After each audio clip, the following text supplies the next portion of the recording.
What's up, church media pros? Today I want to show you the best audience for Facebook marketing your Easter services. Check it out. Welcome back to Church Media Pro. My name is Aaron Warden. On this channel we talk about all things church media and advertising. And today, guys, we want to talk about advertising in particular on Facebook and Instagram. I want to show you the best audience that we have created for our last 3 or 4 events, Christmas, Easter last year, and events in between. How to market those very well on Facebook using a reach ad in particular, and then specifically giving Facebook data points based on lookalike audiences, your pixel, and the data that you get from, or that Facebook gets from your Facebook and Instagram pages alike. So let's jump into my my view here, and I'm going to show you specifically the high level here. So this is the audience that we created. This is the 3rd or 4th time we've used it for specific ad campaigns. We are using a reach ad in particular on these events because we're not selling any items. We're not trying to specifically sell tickets either. We're not doing tickets for our Easter program. So I'm just getting the word out there. So we're going to use a reach. When you set up your ad, do the reach category.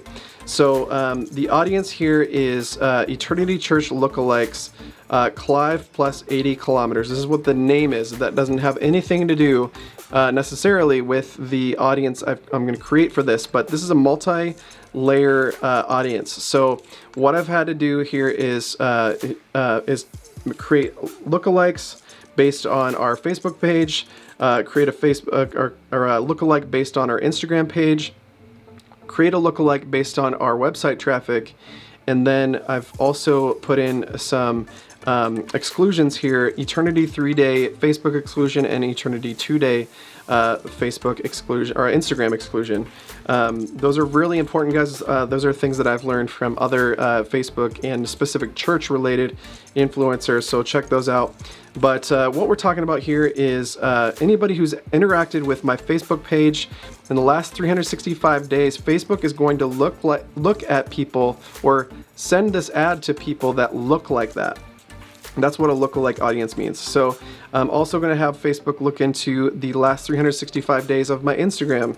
So anybody who's interacted with my Instagram, whether they've liked it, they've commented, or they've followed our Instagram, Facebook is going to take that aggregate of people and then it's going to create a lookalike audience based on that, meaning the data points that those people share.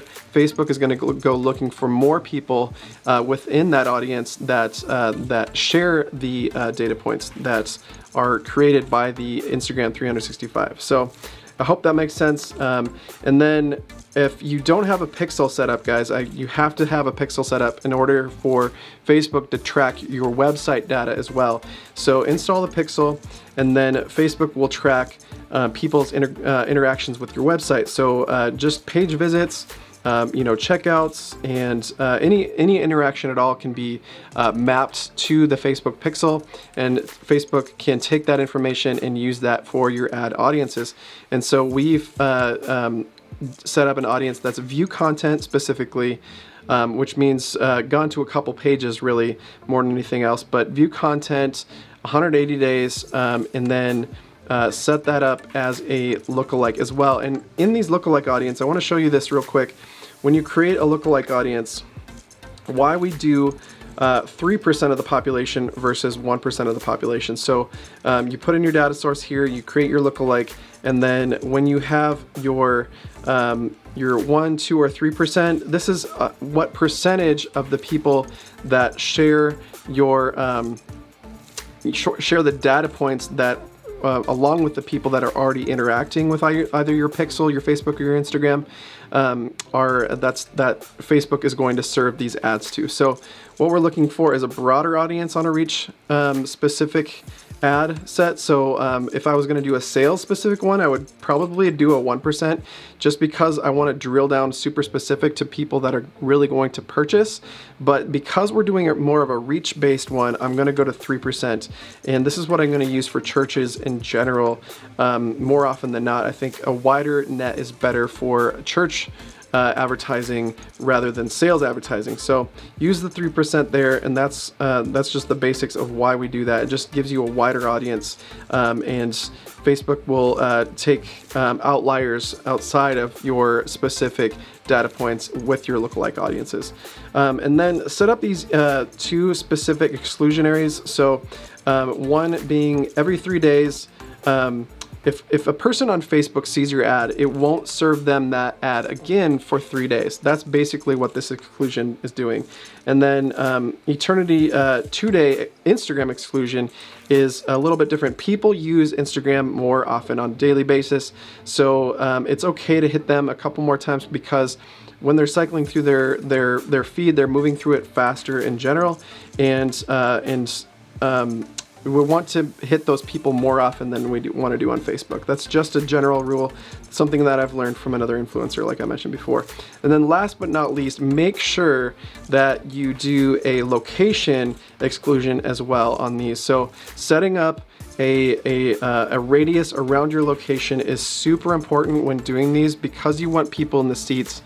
Unless you're only trying to get people to see your live stream, you'll want to take your demographic down from a geographic perspective of, whether you're in the United States, UK, whatever. You don't want to advertise to the entire country. You want to advertise around your location. So I highly recommend not going any higher than 80 kilometers. We do the max, which is 80 kilometers. For this specific data point, because we have a lot of people coming in from rural areas in Iowa, and we also have locations outside of our main campus that are within that 80 kilometer range. I could set up specific ads for each campus, and I will be doing that at some point when we have multiple campuses. Now we have one open. We're launching another on Easter Sunday actually as well. So, and that one is within that 80 kilometer range. So I didn't need to go and add specific zip codes and these sorts of things when I set up this ad. So to make this video short, go through the process, set up all your lookalikes ahead of time, guys. Use the 3%. Use the 365 as far as how many days Facebook is looking for that interaction with your pixel, which is your website and your Instagram and your Facebook. Do 365 on those, unless you want a tighter audience. And again, on this, on advertising your church, you want to cast a wider net in general.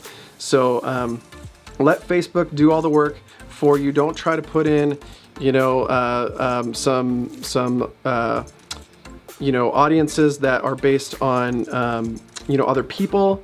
Don't worry about trying to target people that like, Hillsong or Bethel or these sorts of things. Don't try to put in specific, ecclesiastic things like, or denominational things like Methodist Church or these sorts of things will kind of come out in the laundry, if you will, in Facebook's algorithms. And you want to cast a wider net. And data points that are similar on Facebook's end are going to do a better job than actually eliminating people by targeting specific, names of businesses or names of churches that you want to attract people like. So do it by data point on the Facebook end. It's going to be a better cross-section of who you're looking for, rather than trying to think about who yourself, using your brain is not going to be better than the algorithm. I promise you on that in this specific area. So set up your audiences like this for Easter. And with that, guys, if you got value out of the content, please like, subscribe, hit the notification bell to get more content just like this. And I really pray that you have an amazing Easter and some of the biggest audiences you ever had for this wonderful event. Thank you, Jesus, for dying for us. Thank you all for watching, and God bless.